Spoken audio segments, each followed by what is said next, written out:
wabarakatuh. Alhamdulillah, wassalatu wassalamu ala Rasulillah wa ala alihi wa mawalah, amma ba'du. Jamaah kaum muslimin wal muslimat rahimani wa rahimakumullah. Ikhwani fillah wa akhwati fiddin rahimani wa rahimakumullah. Alhamdulillah, pada kesempatan malam hari ini kita akan lanjutkan materi Sirah An-Nabawiyah sampai pada pertemuan yang ke-79, bagian yang kedua dari kisah masuk Islamnya Abdullah bin Salam radhiyallahu ta'ala an, yang dahulu beliau adalah seorang pemuka bangsa Yahudi, lalu kemudian masuk Islam di Madinah di hadapan Nabi sallallahu alaihi wa ala alihi wasallam. Namun sebelumnya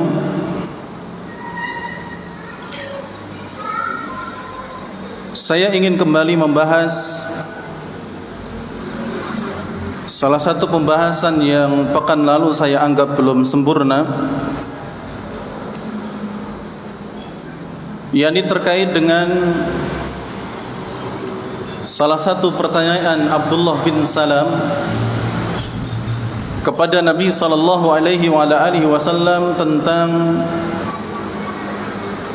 kemiripan seorang anak dengan ayah dan keluarganya, atau kemiripan seorang anak dengan sang ibu dan juga keluarganya, yang ternyata jamaah yang dirahmati oleh Allah Subhanahu wa taala, pernyataan atau pertanyaan Abdullah bin Salam radhiyallahu taala anhu tentang masalah itu lalu dijawab oleh Nabi sallallahu alaihi wa ala alihi wasallam, dan jawaban tersebut membuka adanya rumus yang apabila seseorang pasangan suami istri menginginkan anaknya mirip ke salah satu dari keduanya, maka hendaknya menggunakan rumus yang Rasulullah sallallahu alaihi wasallam kabarkan.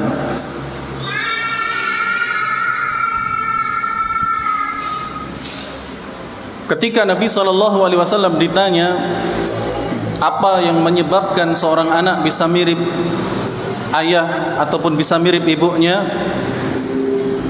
maka Nabi sallallahu alaihi wasallam menjawab, wa ammal walad, adapun kemiripan seorang anak kepada salah satu dari kedua orang tuanya, fa idza sabaqa ma'ur rajuli ma'al mar'ah naza'al walad, yakni apabila air maninya seorang laki-laki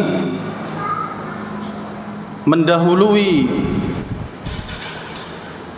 air maninya seorang perempuan menuju rahim, maka anak itu akan mirip kepada ayahnya.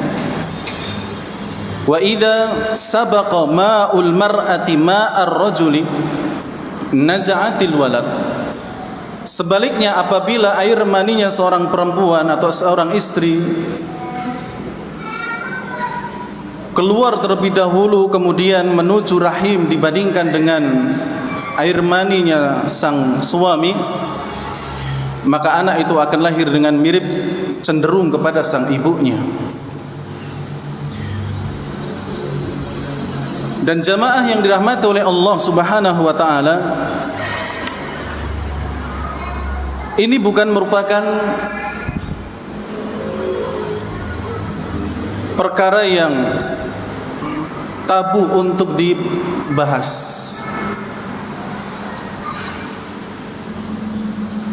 Walaupun sebagian orang untuk membahas masalah seperti ini, hubungan suami istri dan juga hal-hal yang berkaitan dengannya, itu dianggap tabu. Padahal pembahasan seperti ini sangatlah penting untuk dibahas dan untuk diketahui oleh pasangan suami dan istri. Kenapa dikatakan penting bahwa hubungan suami istri ini perlu dibahas? Karena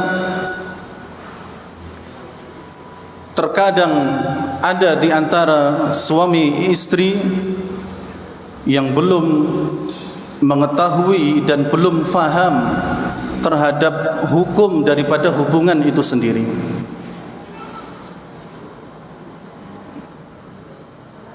Mereka belum bisa memahaminya dengan baik, sehingga tentang hukumnya sendiri tidak mengetahui atau tidak faham. Bukannya tidak mengetahui, tidak faham. Sehingga jamaah yang dirahmati oleh Allah Subhanahu wa taala, kalau dia faham, maka sang laki-laki jika diibaratkan sebagai kumbang, maka dia akan menghisap satu bunga saja, yaitu istrinya. Tapi karena tidak faham, maka sang kumbang ini pun kemudian mencari bunga-bunga yang lain, yang tentunya bukan perkara yang dihalalkan dalam Islam. Katakanlah zina. Karena tidak fahamnya mereka terhadap hukum daripada hubungan suami istri itu sendiri. Kalaupun mengetahui, mereka mengetahui hukumnya zina haram, tapi karena tidak memiliki kepemahaman yang baik, ditambah lagi dengan godaan syaitan dan juga yang lainnya, maka mereka pun akhirnya mencari bunga-bunga yang lain.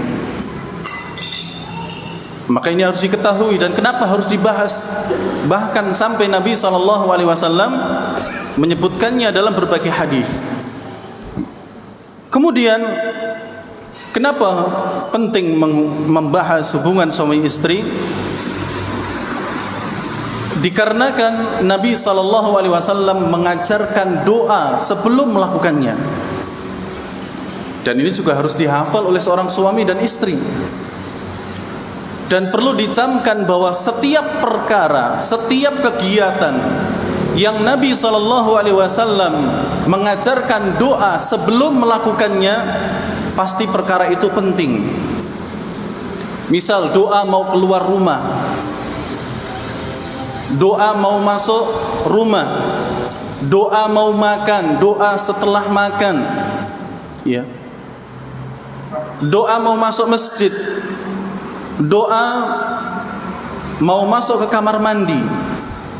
Jika Allah melalui lisan Nabi SAW memerintahkan dan mengajarkan doa sebelum melakukan aktivitas, maka pasti itu perkara yang penting. Entah itu adanya manfaat yang banyak atau mudarat yang harus kita hindari. Misalnya masuk ke dalam kamar mandi atau WC, ada doanya di sana. Kalau kita tidak berdoa, maka aurat kita akan dilihat oleh bangsa jin. Ya. Berdoa sebelum masuk rumah, itu juga penting, karena ketika seseorang tidak berdoa, maka syaitan bisa menginap di rumahnya. Doa sebelum makan itu juga penting, karena memang ketika seseorang makan dan minum tanpa berdoa, syaitan akan ikut makan dan minum. Demikian pula jamaah yang dirahmati oleh Allah Subhanahu wa taala, Nabi SAW mengajarkan kepada kita doa sebelum berhubungan suami istri. Dan itu penting. Ya. Nabi SAW mengatakan bismillah, Allahumma jannibna syaitan wa jannibi syaitana ma razaqtana. Dengan menyebut nama Allah Subhanahu wa taala, Allahumma jannibna syaitan, ya Allah, jauhkanlah kami, yakni suami istri ini, kami ketika berhubungan suami istri ini dari syaitan. Jauhkan syaitan dari kami. wa jannibi syaitana ma razaqtana, dan jauhkanlah syaitan dari apa yang nanti akan engkau berikan untuk kami berupa rizki seorang anak. Ya. Dan ini penting dan juga harus dihafal. Jangan kemudian mentang-mentang ya sudah siap tempur, ya tembaknya juga sudah siap, langsung gas gitu aja. Jangan, sabar dulu, berdoa dulu. Ya. Karena hadis kelanjutannya Nabi SAW mengatakan in quddira bainahuma walad, apabila Allah Subhanahu wa taala takdirkan dari hubungan suami istri tersebut dikaruniai seorang anak, maka lam yadurruhu syaitan abadan. Syaitan tidak akan bisa mengganggu anak tersebut selama-lamanya. Ya, ini menunjukkan apa? Penting. Kenapa pembahasan per ini juga harus dibahas? Karena memang penting. Ya, penting untuk dibahas karena banyak yang tidak mengetahuinya. Demikian pula jamaah yang dirahmati oleh Allah Subhanahu wa taala. Kenapa penting dibahas? Karena dalam hubungan suami istri sangat banyak terkait dengan hukum-hukum fikih. Ya, dengan hukum-hukum fikih seperti warna mani antara laki-laki dan perempuan.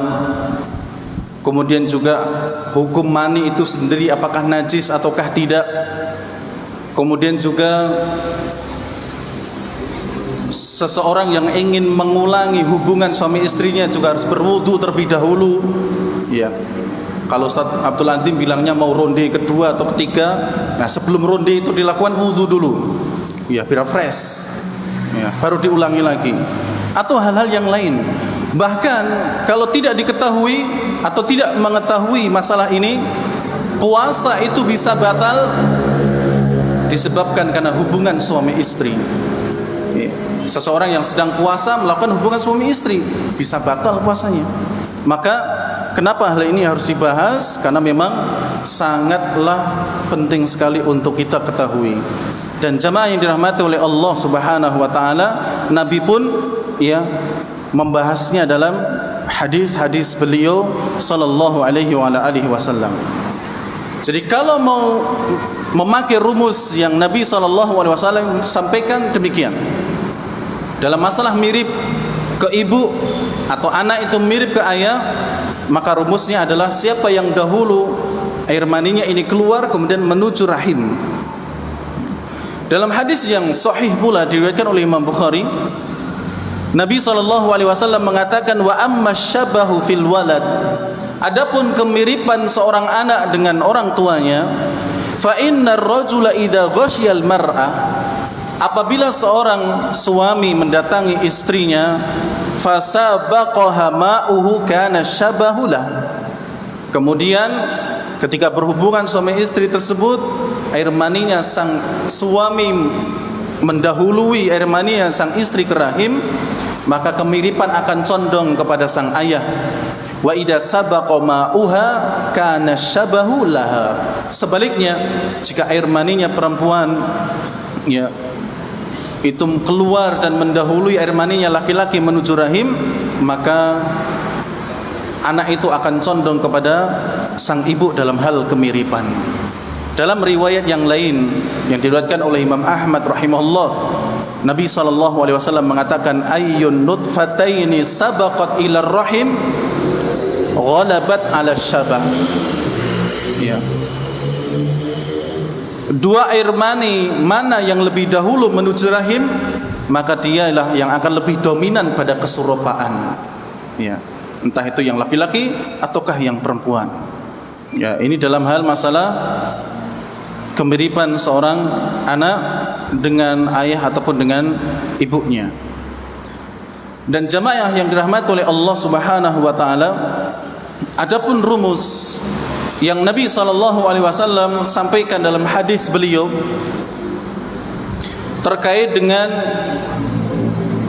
keinginan pasangan suami istri untuk mendapatkan anak laki-laki dulu atau anak perempuan dulu, juga disebutkan dalam hadis riwayat Muslim. Ya, kalau tadi rumus apa? Kemiripan. Makanya terkadang dirembuk. Pak anake sesuk nek diberi rezeki oleh Allah mirip sopo, ya. Mirip jenengan sing ireng atau mirip saya yang putih, kan itu dibahas, nggak apa-apa, iya. Atau ya dibahas pula, kira-kira nanti kita akan punya anak yang pertama itu laki-laki atau perempuan, anak kedua laki-laki atau perempuan, dan itu nggak masalah Pak, bapak dengan ibu atau istrinya sendiri membahas masalah itu.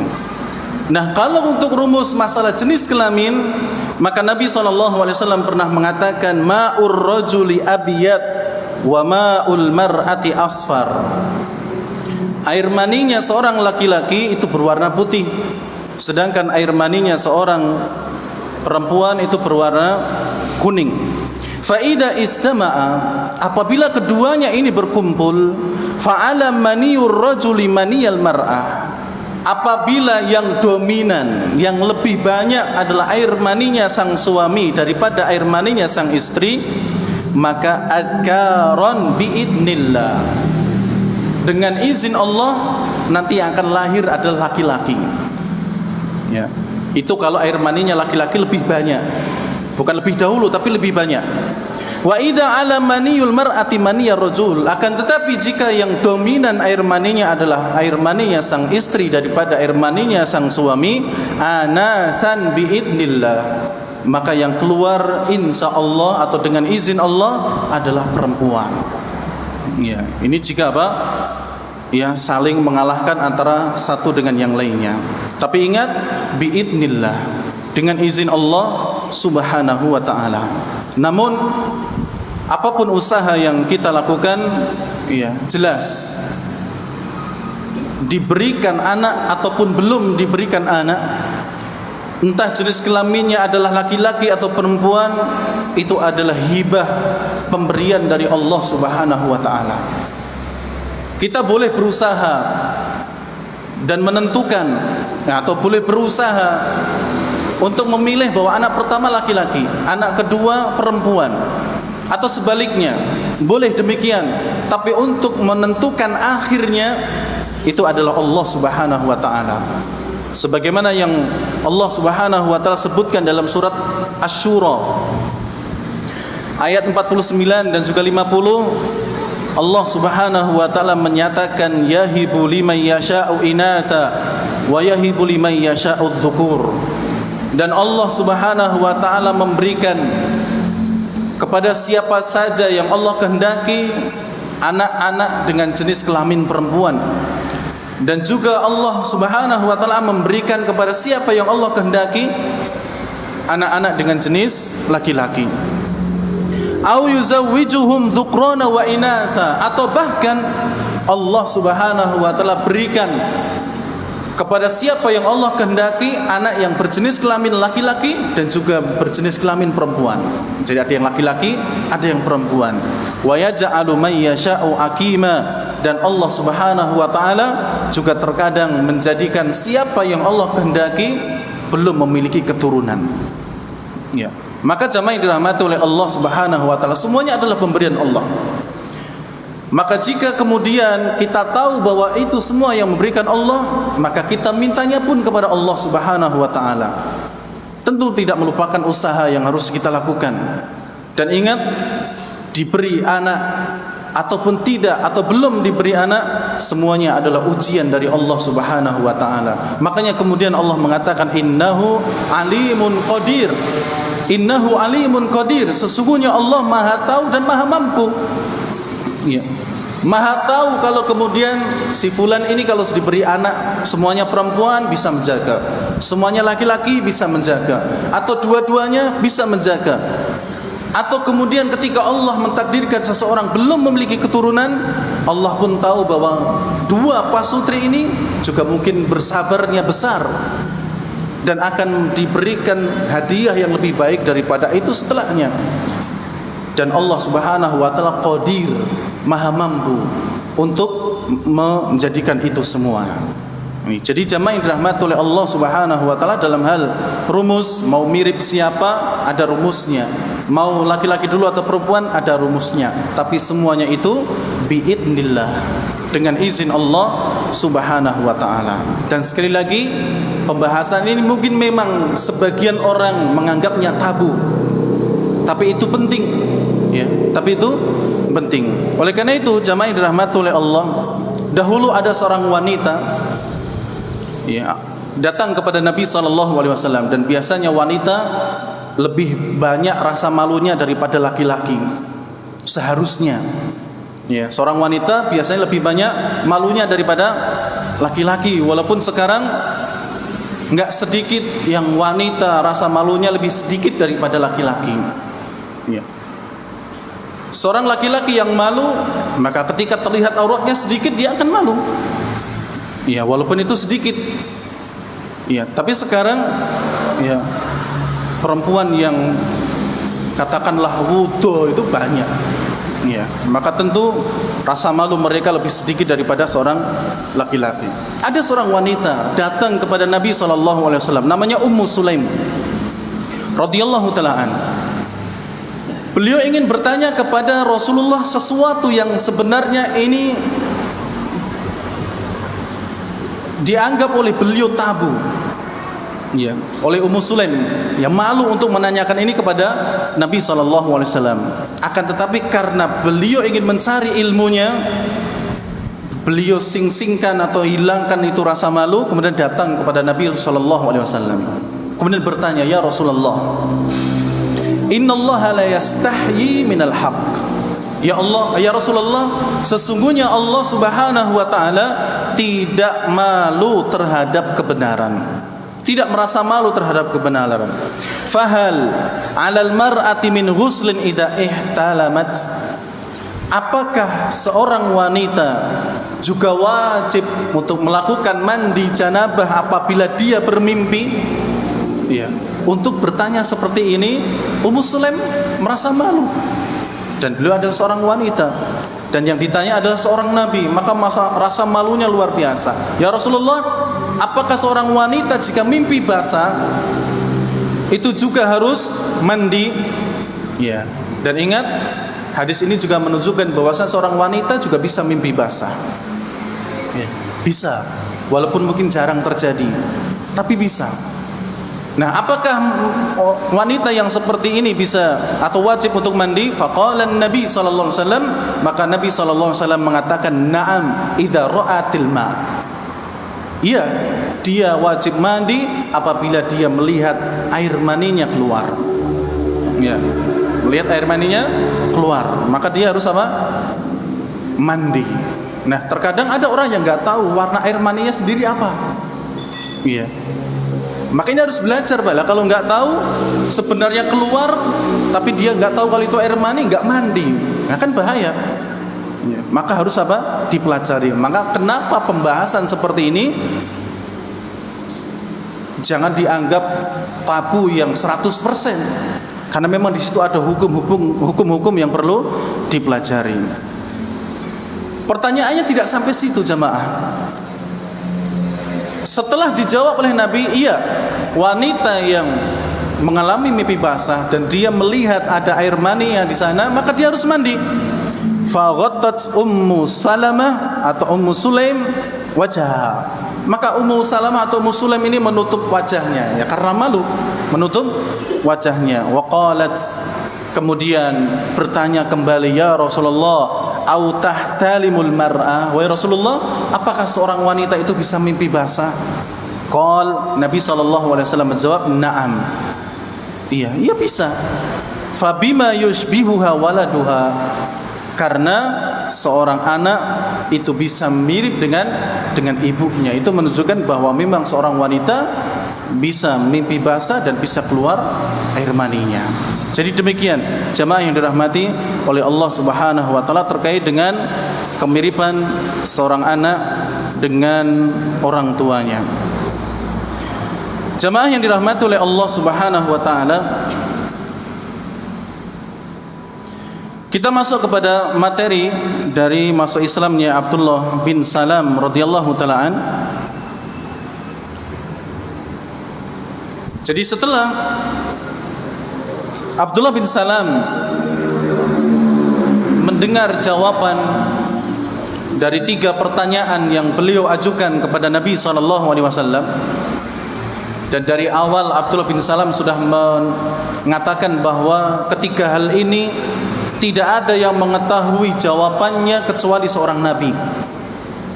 Maka yakinlah Abdullah bin Salam bahwa Muhammad sallallahu alaihi wasallam ketika itu adalah seorang rasul, seorang nabi, maka dia pun masuk Islam. Setelah masuk Islam, Abdullah bin Salam kembali ke keluarganya, kemudian mendakwai keluarganya dan keluarganya pun masuk Islam.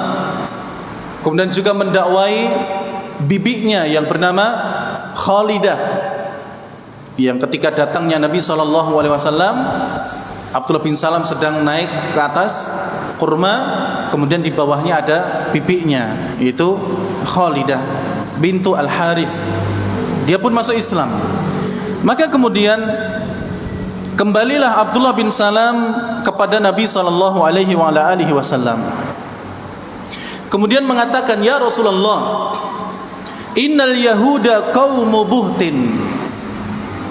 Wahai Rasulullah SAW, sesungguhnya orang-orang Yahudi adalah kaum yang sangat gemar untuk berdusta.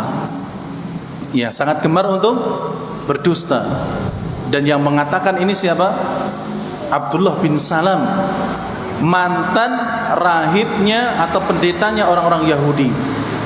Dan Abdullah bin Salam sangat tahu persis bagaimana karakter orang-orang Yahudi, karena beliau sendiri dahulu adalah orang Yahudi dan beliau adalah ulamanya, maka tahu persis bagaimana orang-orang Yahudi. Maka ketika Abdullah bin Salam mendatangi Nabi SAW, beliau mengatakan, ya Rasulullah, innal yahuda qaumu buhtin. Ya, wahai Rasulullah, sesungguhnya orang-orang Yahudi adalah kaum yang sangat mudah untuk berdusta. Fas'alhum anni qabla an ya'lamu bi islami.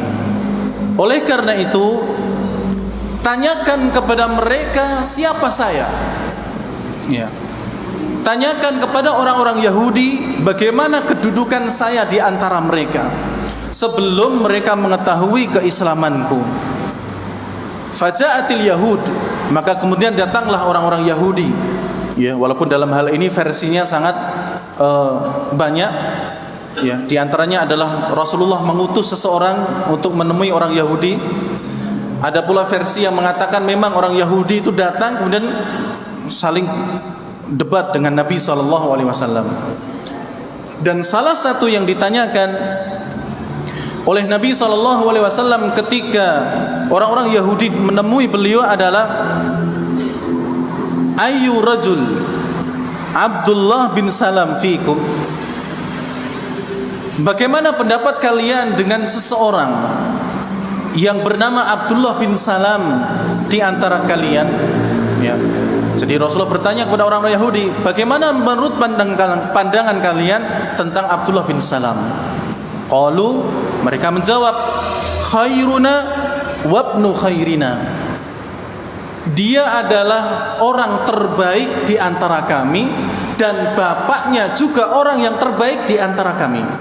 Jadi Masya Allah, Abdullah bin Salam itu seorang yang terbaik dari kalangan Yahudi. Bapaknya Abdullah bin Salam pun orang yang terbaik di kalangan Yahudi. Wa afdaluna wabnu afdalina. Dia juga orang yang paling utama di antara kami, bapaknya juga orang yang paling utama di antara kami. Bahkan dalam riwayat disebutkan afqahuna min afqahina. Ya, dia adalah orang yang paling faqih, paling mengetahui dalam masalah kitab-kitab Yahudi di antara kami, demikian pula bapaknya. Ya. Disebutkan kebaikan-kebaikan Abdullah bin Salam. Lalu Nabi SAW bertanya lagi, ara'aitum in aslama Abdullah bin Salam? Apa pendapat kalian kalau kemudian Abdullah bin Salam telah masuk Islam? Ya. Jadi pas ada dialog ini, Abdullah bin Salam belum ada di situ, sembunyi terlebih dahulu. Ya. Bagaimana pendapat kalian kalau Abdullah bin Salam telah masuk Islam? Qalu, mereka mengatakan a'adallahu min dzalik. Semoga Allah Subhanahu wa taala melindungi Abdullah bin Salam dari hal itu, yaitu dari masuk Islam. Fa'ada alaihim, lalu Nabi SAW mengulang terus pertanyaan itu kepada mereka, dan mereka pun menjawab yang sama, ya, semoga Allah melindungi, ya, Abdullah bin Salam dari masuk Islam. Maka fa kharaja ilaihim Abdullah, tiba-tiba mereka sedang berdiskusi seperti itu, muncullah Abdullah bin Salam. Keluarlah Abdullah bin Salam lalu mengatakan, asyhadu an la ilaha illallah wa anna Muhammadar Rasulullah. Langsung ketika itu di depan orang-orang Yahudi, Abdullah bin Salam radhiyallahu taala an menyatakan keislamannya. Ya. Mengatakan keislamannya. Lalu apa reaksi orang Yahudi? Orang Yahudi mengatakan, syarruna wabnu syarrina. Dia, Abdullah bin Salam, adalah orang yang paling jelek di antara kami, dan bapaknya juga yang paling terjelek di antara kami. Langsung, ya, seketika itu mereka menjelek-jelekan Abdullah bin Salam setelah mengetahui beliau masuk Islam. Padahal sebelumnya disanjung, ya, orang terbaik, orang yang utama, orang yang paling mengerti agama, ya, agama Yahudi, paling faqih. Tapi setelah Abdullah bin Salam masuk Islam, mereka langsung mengatakan apa? Syarruna wabnu syarrina.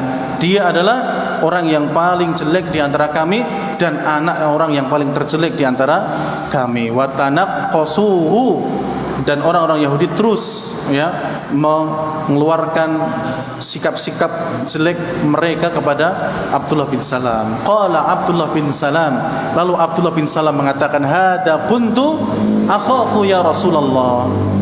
Wahai Rasulullah, inilah yang aku takutkan, ya, atas mereka. Jadi mereka, orang-orang Yahudi itu terkadang berdusta atau terkadang memiliki tipu muslihat dan juga yang lainnya. Hadis ini sahih diriwayatkan oleh Imam Bukhari. Kemudian jamaah yang dirahmati oleh Allah Subhanahu wa taala, selanjutnya kita akan membahas keutamaan yang dimiliki oleh Abdullah bin Salam. Ya. Abdullah bin Salam, sahabat Nabi yang luar biasa, sehingga beliau memiliki keutamaan yang istimewa. Yang pertama,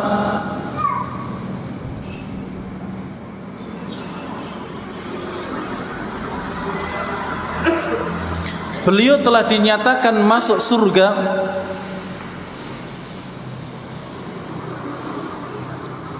padahal beliau masih hidup. Ya. Jadi Abdullah bin Salam telah dinyatakan oleh Nabi SAW masuk surga padahal beliau masih berjalan di atas muka bumi. Dan ini kelebihan, Pak. Ya. Masih hidup, sudah dipersaksikan oleh Nabi SAW masuk surga. Ini kemuliaan. Tapi kalau kebalikannya, ya, kalau kebalikannya, maka ini sungguh kerugian. Seperti Abu Lahab, dia masih makan minum di dunia, tapi sudah turun surat apa?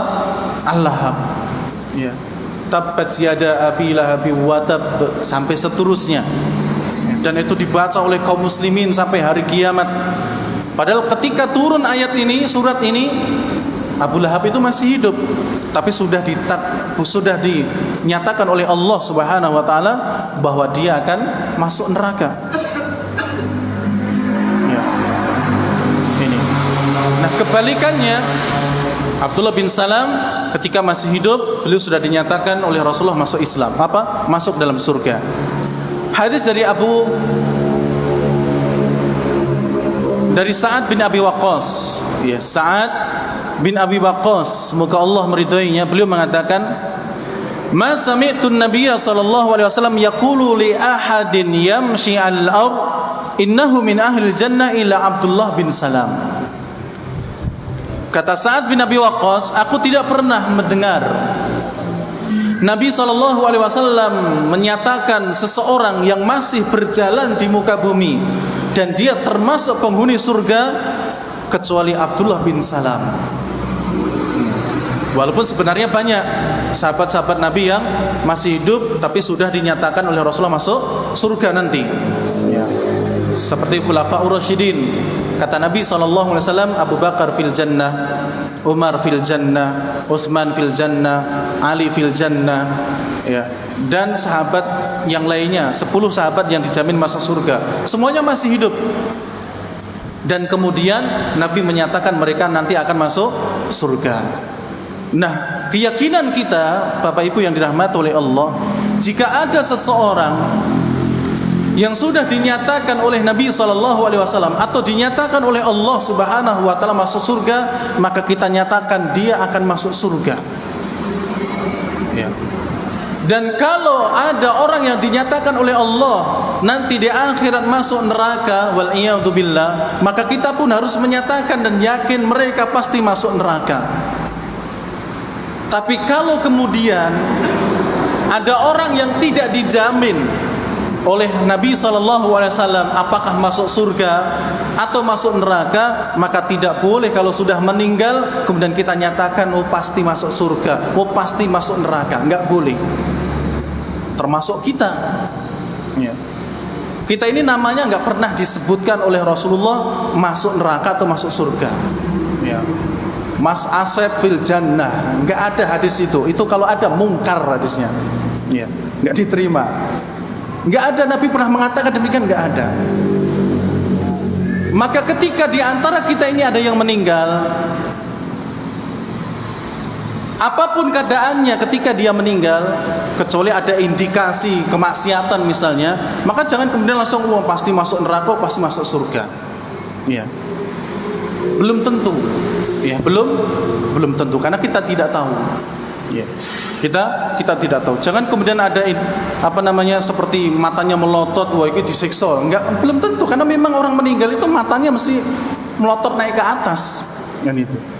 Ya, kecuali kalau dia temangsang neng ya tembok itu karena mau mencuri, ya kena setrum mati lah, itu bisa diindikasikan. Nah ini suul khotimah ini ya, suul ya, mati yang tidak baik, tapi nggak memastikan dia masuk neraka ya, karena siapa tahu nanti diampuni sama Allah. Ya, demikian. Tapi kalau memang ada indikasi yang baik, ya cuma berdoa semoga beliau masuk surga. Ya, tidak bisa juga harus kita pastikan. Makanya dalam pembahasan para ulama, kata almarhum itu perlu dikoreksi, Pak. Ya, karena kata almarhum itu isim apa, Pak? Yang belajar bahasa Arab. Almarhum. Isim fa'il atau isim maf'ul? Almarhum. Almarhum. Apa bahasa Arab ini? Bahasa Arab. Almarhum. Al-maf'ul. Apa ini? Isim maf'ul. Isim maf'ul. Artinya apa? Yang dirahmati. Ya, ini kan seakan-akan kita mengecap orang itu apa? Dirahmati, padahal belum tentu. Makanya yang benar kalau mau bisa ya rahimahullah, rahimahullah. Ini doa, semoga apa? Dirahmati. Ada semoganya, ini doa. Tapi kalau almarhum seakan-akan memastikan. Kecuali kalau kita niatnya mengucapkan almarhum itu adalah ya semoga dirahmati. Ya. Semoga dirahmati, maka ini enggak mengapa. Maka itu dibahas, Pak, di kalangan para ulama, kata almarhum ini. Makanya belajar bahasa Arab biar tahu seperti ini. Ya, dibahas. Makanya kalau kita mau mengatakan almarhum fulan, ya, maka ada niatan bahwa kita mengucap almarhum itu apa? Doa. Semoga dirahmati. Jangan ini orang yang dirahmati, kan belum tentu, Pak. Ya, belum tentu dirahmati. Jadi itu dibahas ya di kalangan para ulama. Maka kalau mau selamat ya rahimahullah, semoga Allah merahmatinya, semoga Allah mengampuninya, kayak gitu. Al-Maghfur, kan ada juga terkadang di undangan itu ada Al-Maghfur yang diampuni. Lah belum tentu diampuni. Iya kan? Kan belum tentu diampuni. Maka kalau mau mendoakan semoga diampuni dosanya kan, nah itu baru. Nah, itu apa? Doa. Jadi demikian. Kalau sudah ada yang dinaskan dia masuk surga, kita nyatakan masuk surga walaupun dia belum meninggal. ataupun ketika yang datang zaman sekarang ini mengetahui bahwa Abdullah bin Salam disaksikan, dipersaksikan, dinyatakan oleh Nabi masuk surga, maka kita nyatakan beliau masuk surga tanpa ada keraguan sama sekali. Ini ya, kata Abu Sa'ad bin Abi Waqqas, tidaklah aku mendengar Nabi SAW mengatakan kepada seseorang yang dia masih berjalan di atas muka bumi termasuk penduduk surga kecuali Abdullah bin Salam. Hadis yang lain dari Sa'ad bin Abi Waqqas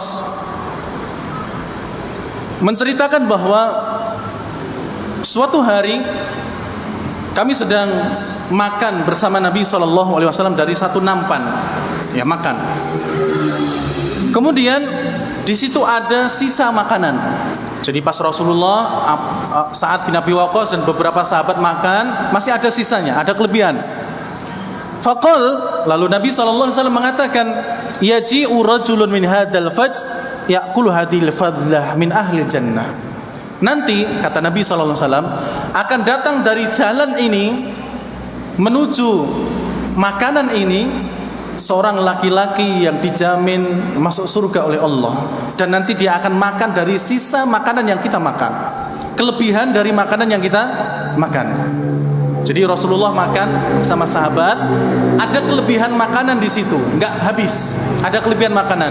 Lalu Nabi mengatakan nanti dari jalan ini akan datang seseorang mendatangi makanan tersebut dan makan dari kelebihan makanan kita, dan dia termasuk penghuni surga.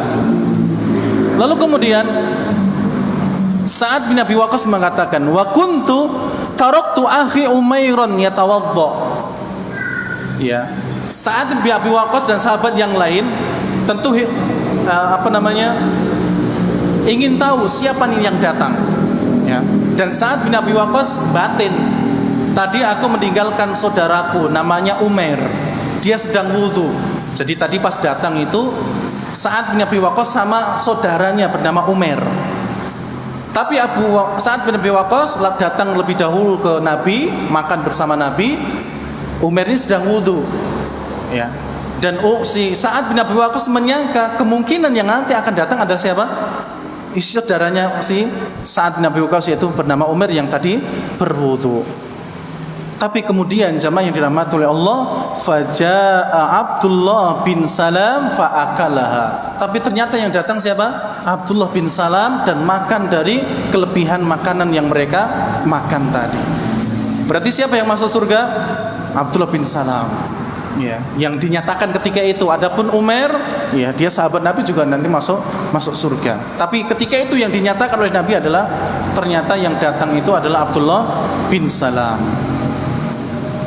Kemudian keutamaan yang kedua yang dimiliki oleh Abdullah bin Salam, beliau adalah orang yang memiliki ilmu yang sangat banyak.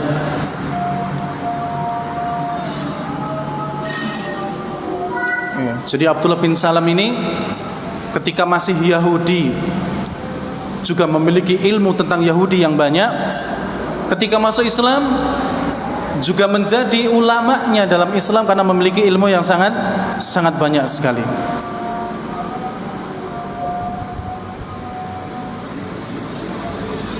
Disebutkan dari Mu'adz bin Jabal radhiyallahu ta'ala tatkala beliau hampir atau di waktu di mana ketika itu beliau akan didatangi oleh kematian, jadi sebentar lagi beliau meninggal, dikatakan kepada, ya, ditanyakan kepada Mu'adz bin Jabal, ya Aba Abdurrahman ausina, wahai Abu Abdurrahman, Mu'adz bin Jabal, berikanlah kami wasiat.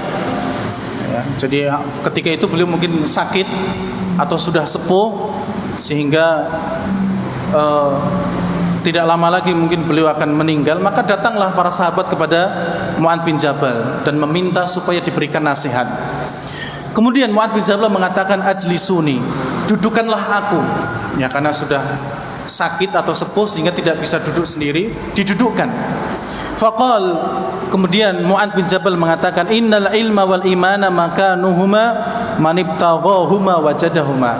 Sesungguhnya iman dan juga ilmu itu ada di tempatnya masing-masing. Barang siapa yang mencarinya dengan sungguh-sungguh pasti akan mendapatkannya. Ya, ini kata Mu'adz bin Jabal. Iman sama ilmu itu ada tempatnya sendiri-sendiri. Kalau kita mau mencarinya dengan sungguh-sungguh, maka pasti akan didapatkannya. Dan beliau mengatakan hal ini 3 kali. Lalu kemudian Mu'adz bin Jabal berwasiat kepada sahabat-sahabatnya, iltamisu al-ilma inda arba'ati rohdin. Carilah oleh kalian ilmu itu dari 4 orang. Ya, carilah oleh kalian ilmu itu dari 4 orang. Yang pertama, inda Abi Darda. Ya, yaitu kepada Abu Darda radhiyallahu taala an, sahabat Nabi yang mulia. Wa inda Salman Al-Farisi, demikian pula Salman Al-Farisi yang kedua. Kemudian yang ketiga, wa inda Abdullah bin Mas'ud, yaitu kepada Abdullah bin Mas'ud. Dan yang ketiga, wa inda Abdullah bin Salam. Ya, yang keempat adalah kepada Abdullah bin Salam. Ya. Kata Mu'adz, dia dahulu adalah seorang Yahudi, dan ketika dia masuk Islam, beliau ditentukan oleh Nabi SAW masuk surga, padahal beliau masih ada di dunia. Ya. Jadi ada siapa tadi? Ada Abu Darda, ya. Kemudian ada Salman Al-Farisi, kemudian ada Abdullah bin Mas'ud, ada Abdullah bin Salam. Ini wasiat Mu'adz bin Jabal kepada para sahabat-sahabatnya supaya mencari ilmu kepada 4 orang tersebut. Ya. Kemudian yang keempat, termasuk keutamaan dari Abdullah bin Salam radhiyallahu taala an adalah Al-Ahqaf, surat Al-Ahqaf ayat 10 turun tentang beliau. Ya, nanti bisa dibaca surat Al-Ahqaf. Kata wa syahida syahidun min bani Israil, dan telah bersaksi, ya, seorang saksi dari Bani Israel, yang maksudnya adalah Abdullah bin Salam. Surat Al-Ahqaf ayat 10. Ini surat yang turun terkait dengan, ya, Abdullah bin Salam. Kemudian keutamaan yang terakhir, jamaah yang dirahmati oleh Allah, Rasulullah menyatakan Abdullah bin Salam wafat di atas kalimat la ilaha illallah, atau di atas Islam, ya, berpegang teguh dengan Islam walaupun tidak termasuk orang yang mati syahid. Ini. Jadi Nabi SAW menyatakan bahwa wafatnya Abdullah bin Salam nanti beliau berpegang teguh dengan al-urwatul wuthqa, yakni Islam atau kalimat la ilaha illallah, sekalipun beliau bukan termasuk orang yang mati syahid. Hadisnya sangat panjang sekali, tidak cukup untuk kita sampaikan, ya. Yang intinya adalah ketika beliau bermimpi, ya, Abdullah bin Salam ini bermimpi dibawa oleh seseorang. Beliau melihat ada jalan ke kiri, ya, dan Abdullah bin Salam ingin ikuti jalan tersebut. Tapi kata orang yang membawanya mengatakan la ta'khudha, kamu jangan lewat jalan ke kiri, karena jalan ke kiri adalah jalannya orang-orang yang masuk ke dalam neraka, waliyadzubillah. Lalu kemudian Abdullah bin Salam melihat ada jalan sebelah kanan, dan beliau pun ingin mengikuti jalan tersebut, dan kata yang membawanya, lewatlah jalan yang ini saja, yakni lewat jalan yang ke kanan, karena ini adalah jalan orang-orang yang nanti akan masuk ke dalam surga. Atau dalam mimpi itu disebutkan ini adalah jalannya ashabul yamin, orang-orang yang ada di sebelah kanan. Maka berjalanlah beliau lewat jalan yang kanan tersebut, kemudian mendapati gunung yang sangat tinggi sekali, dan beliau diminta supaya naik ke atas gunung tersebut, ya, ke atas gunung tersebut. Akan tetapi beliau ketika ingin naik jatuh, ketika ingin naik jatuh, ya. Kemudian nggak jadi naik. Maka kemudian beliau pun, ya, berjalan lagi terus melanjutkan perjalanan. Kemudian tiba-tiba beliau mendapati ada satu tiang yang bawahnya di bumi, ujungnya ada di langit, ya. Dan orang yang membawa Abdullah bin Salam mengatakan, naiklah kamu ke sana. Maka kata Abdullah bin Salam, bagaimana saya bisa naik sedangkan ujungnya ada di langit, ya, kemudian bawahnya ada di bumi. Lalu tiba-tiba ada tali atau sebagainya, ya, peganglah dan naiklah dengan tali tersebut. Maka beliau pun naik ke atas tiang tersebut, sampai di atas ada, ya, lingkaran atau apalah di sana, kemudian dipegang sama beliau. Ya, lingkaran tersebut dipegang, ya. Ya, ringnya itu dipegang, kemudian beliau menendang, ya, tiang tersebut sampai tiangnya jatuh, tapi ringnya masih terus apa? Masih menyantol di atas, dan beliau berpegang teguh dengan ringnya tersebut, al-urwah, ya, lingkaran gitu di atas tiang itu ada lingkaran. Kemudian Abdullah bin Salam berpegangan dengan lingkaran tersebut. Hatta asbahtu, sampai pada pagi hari terbangunlah Abdullah bin Salam. Kemudian aku pun ceritakan mimpi itu kepada Nabi. Ya. Jadi ini bukan berarti dasarnya mimpi, tapi mimpi itu disampaikan kepada Nabi dan Nabi membenarkan mimpi tersebut. Kemudian beliau mengatakan, adapun jalan yang ke kiri itu adalah turuku ashabil shimal, yaitu jalannya orang-orang yang ke neraka. Adapun jalan yang ke kanan yang kamu tempuh itu jalannya orang-orang yang akan masuk surga. Adapun gunung yang kamu temui wahai Abdullah bin Salam dalam mimpimu itu adalah manazilus syuhada. Ya. Itu adalah tempat-tempatnya orang-orang yang mati syahid. La walan tanalu, dan kamu tidak akan bisa mendapatkan itu. Artinya ketika dalam mimpi, makanya Abdullah bin Salam ketika akan naik jatuh, ketika akan naik jatuh dan nggak jadi naik gunung, ya, nggak jadi naik gunung. Dan Nabi mengatakan itu adalah tempatnya orang-orang yang mati syahid dan kamu tidak akan mendapatkan keutamaan itu, kata Rasulullah. Makanya benar meninggalnya Abdullah bin Salam itu ada di atas kasurnya dan tidak mati syahid. Adapun tiang, ya, ataupun tiang itu adalah tiang penyangga Islam dan kamu naik ke atasnya kemudian bergantung di atas ringnya dan sampai tiang itu jatuh, katakanlah itu adalah kiamat misalnya, tapi engkau masih berpegang teguh dengan Islamnya. Dan kata Nabi SAW, mustamsikan biha hatta tamut, engkau akan terus berada di urwatul wusqa itu, ya, lingkaran yang kuat, tali yang kuat itu yang maksudnya adalah Islam sampai engkau meninggal. Ya, berarti Abdullah bin Salam dinyatakan oleh Nabi SAW meninggal di atas Islam walaupun tidak termasuk orang yang mati syahid. Tapi nggak ada masalah dan beliau sudah dinyatakan masuk surga. Kemudian yang terakhir, jamaah dirahmati oleh Allah, Abdullah bin Salam meninggal di Madinah pada tahun ke-43 Hijriah. Ya, Abdullah bin Salam meninggal di Madinah tahun ke-43 Hijriah pada masa Khalifah Muawiyah bin Abi Sufyan radhiyallahu taala anhum. Jamaah yang dirahmati oleh Allah Subhanahu wa taala, demikian apa yang bisa kita sampaikan pada kesempatan kali ini terkait dengan masuk Islamnya Abdullah bin Salam, dan insyaallah di kesempatan yang lain kita akan lanjutkan materi as-sirah an-nabawiyah dengan bab atau tema yang lainnya biidznillah subhanahu wa taala. Demikian, subhanakallahumma rabbana wa bihamdik asyhadu an la ilaha illa anta astaghfiruka wa atubu ilaik. Wassalamu alaikum warahmatullahi wabarakatuh.